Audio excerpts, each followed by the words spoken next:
Caleb hated the Appalachians. Not the mountains themselves, they were majestic and ancient, but the silence between them. In the city, silence meant an absence of noise. Here, silence meant the forest was listening. His job with the charity Clean Hands was simple: to set up and empty green donation bins. But today was the farthest and creepiest trip. We were in West Virginia, where the roads turn into muddy ruts. Our old van with the Clean Hands logo stopped abruptly. Travis, our mechanic, and my partner swore, "Damn pump again. An hour at least." "Caleb, can you set up the last bin for now?" "Over there by the old signpost," I nodded. The place was desolate. The only landmark was a crooked wooden signpost, like a finger pointing deeper into the forest. The bin I was carrying was standard, bright green with clothing for the needy written on it and a wide slot for bags. It looked alien against the gray trees and brown mud. I clumsily secured it to the signpost and returned to the van to help Travis. No more than 5 minutes had passed. Travis was standing with his head under the hood, muttering curses. "Well, the bin's set up," I said. "A great way to—" I trailed off. I turned to look at my brand new, freshly installed green container.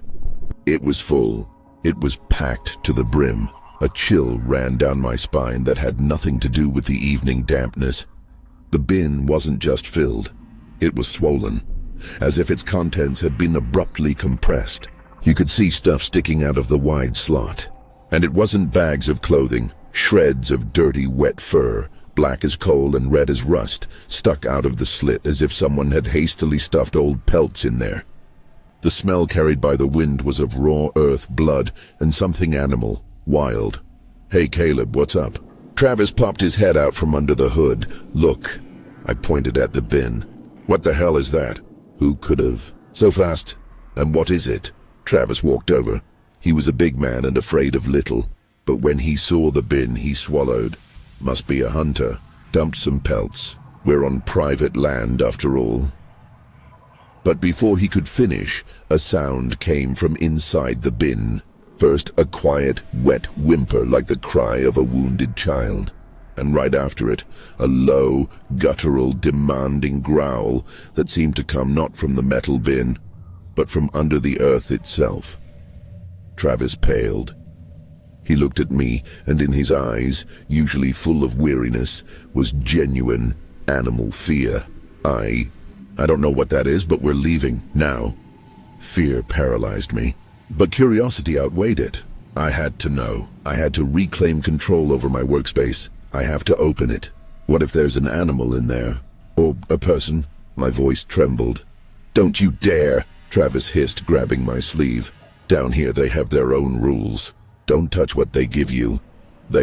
Travis, a city guy, was talking about some they. But there was such conviction in his voice that I stopped.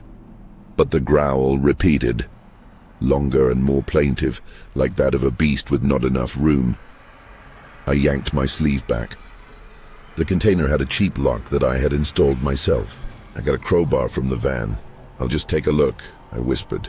"If there's a person," I broke the lock. The metal grated and the lid swung open. Nothing tumbled out of the bin. Inside was only dirt, thick black wet soil mixed with roots. No pelts, no body, no animal. Just the smell. A strong smell of a damp basement and raw, fresh meat. My mind frantically searched for an explanation. "A pit, something buried?" Travis stood behind me, breathing heavily. "I told you, Caleb." I shone my flashlight to the bottom of the bin. The dirt was shallow, and in it, on a thin piece of stripped bark, lay a note. I picked it up. The bark was damp, and the letters were scratched as if with a sharp stone, with terrifying carelessness. "You brought us a home. Thank you. Now we will wear your skin." My heart constricted with horror. This wasn't a hunter. These weren't city vagrants. This was personal. I threw the note away, and immediately a sharp pain pierced my hand. I looked down. On my palm, right where I had held the bark, 2 thin, clean strips of skin had been scraped off. "Down to the blood, let's go," Travis yelled. He wasn't waiting. He was already running to the van. I rushed after him. As we jumped into the cab, Travis started the engine on the first try, as if fear had given him superhuman strength. The van jerked forward, but as we passed the bin, I couldn't help but look in the side mirror. The bin was open, but now it was empty. Absolutely empty.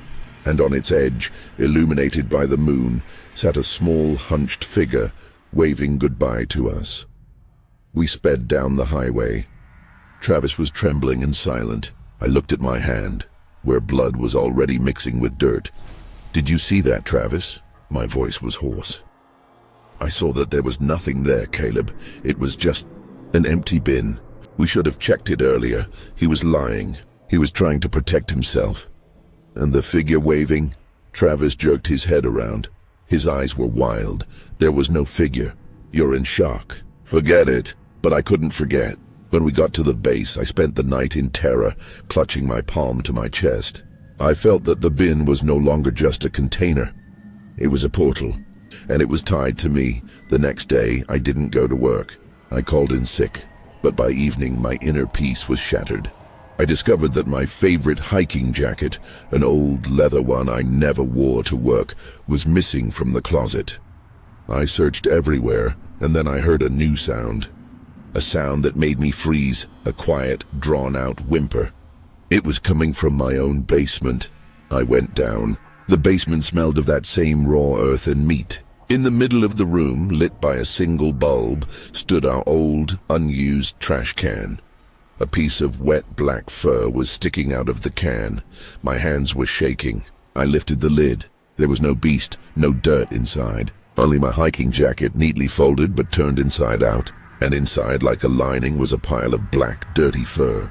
And on the fur lay my note. Not the one on the bark, but one I had written to myself. A shopping list. But a new line was added in a child's handwriting. "You are so warm.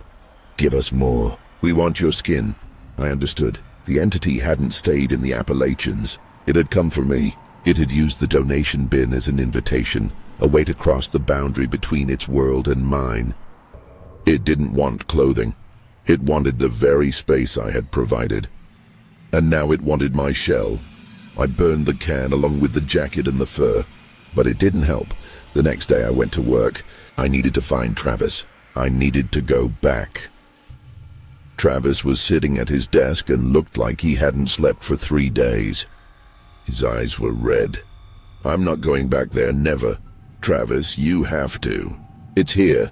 It's in my house. It's come for us." Travis showed me his hands. His nails were torn out, and there were deep, half-healed grooves on his wrists, as if from claws. "I heard someone trying to get into my clothes last night. I locked everything, but it almost found a way." He pointed to a map stand. "Listen, I found something. An old map. That place where we set up the bin, it's called the Storehouse of Beggar Souls.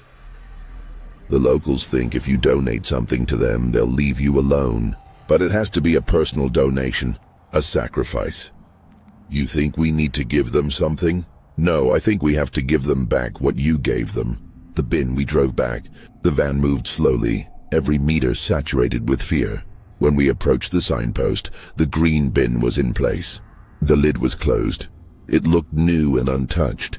But as we got out of the van, we heard sounds coming from behind the trees. Footsteps. Many footsteps, but irregular, squelching, as if many bodies covered in wet fur were dragging themselves through the mud. I knew we had no time. We hooked the bin to the van, but then Travis let out a cry. He was looking at his hand, which was holding the cable. From under the sleeve of his old worn-out shirt, a thin, pale finger with a long black nail emerged and dug into the fabric. "It's here. It's on me!" Travis screamed. He tried to pull his arm away, but it was glued to his shirt. I saw something black and wet begin to swell under the skin on Travis's shoulder, as if a foreign fabric or fur was trying to burst out. Travis convulsed in agony. "I am my home!" A muffled, childlike voice sounded right from under his chest. "Thank you for the new home." I understood. The entity was wearing his skin like clothing. I had to act. The only way to get him back was to give it back its home. I pulled out a knife and slit the piece of Travis's shirt on his shoulder. At that moment, A wave of black, dirty fur burst from under the skin and scrambled back into the piece sticking out from under his shirt. Travis fell to the ground, his skin red and bruised, but he was free. We got into the van without looking back. I hit the gas. In the mirror, I saw the green bin bouncing on the tow and dark, hunched figures growing from the ground around it, trying to reach for it. I understood I couldn't just take it away. I had to leave it where it was most alone. I stopped. I took my last clean work glove and placed it inside the bin, a personal donation. Then I unhooked the cable and pushed the bin. It fell into the mud, and at that same moment, the forest filled with a triumphant, jubilant shriek. The scream died down. When I looked back, the bin was gone. No container, no traces on the ground, just the black, wet earth around the signpost. We left. We returned to the city. I quit. I changed my name, but I never forgot. Every morning I check my skin. I look at my hands to make sure my skin is still my own. And sometimes when I sit in an empty room, I hear a quiet, dry rustling, as if someone is putting on old, worn-out clothes. And in that rustling I hear a muffled, contented mutter. "Thanks for the home, Caleb. You were so kind. And now let us know when you're ready for a new donation." And I know that one day I will wake up and my clothes will be gone, and a clean green container will be lying on the doorstep. 3 months had passed since the final donation. Caleb and Travis hadn't seen each other. Travis had left the state, leaving no address, becoming a ghost who preferred to dissolve rather than be dressed alive. Caleb stayed. Not because he was braver, but because he couldn't leave. The entity he called the Beggar Souls had attached itself to him like an invisible, sticky, cursed second skin. His life had turned into one endless paranoid ritual. He could no longer wear loose clothing. Jeans had to be tight, shirts form-fitting. He had to feel his skin under the fabric to assure himself there was no space between the cloth and his body for something else to crawl into. The worst was breathing. Every breath Caleb took was an effort because he was afraid that on the inhale, he would expand his lungs and create a small, empty room inside his chest that the Beggar Souls would instantly occupy. His lungs worked at half capacity, and he constantly walked around with an acute, cold shortness of breath. He slept in the brightest room in full lighting, sitting on a chair with sharp corners so nothing could approach him from behind. Autumn began. The cold intensified his anxiety. Caleb was sitting in his kitchen, trying to eat a cold piece of toast. He flinched. He thought he caught a smell. The smell of raw earth, mold, and wet fur. The smell was coming from his own clean boots, which he had placed by the door. He jumped up. He grabbed the boots and began frantically inspecting them. Nothing. Dry inside. But the smell was distinct.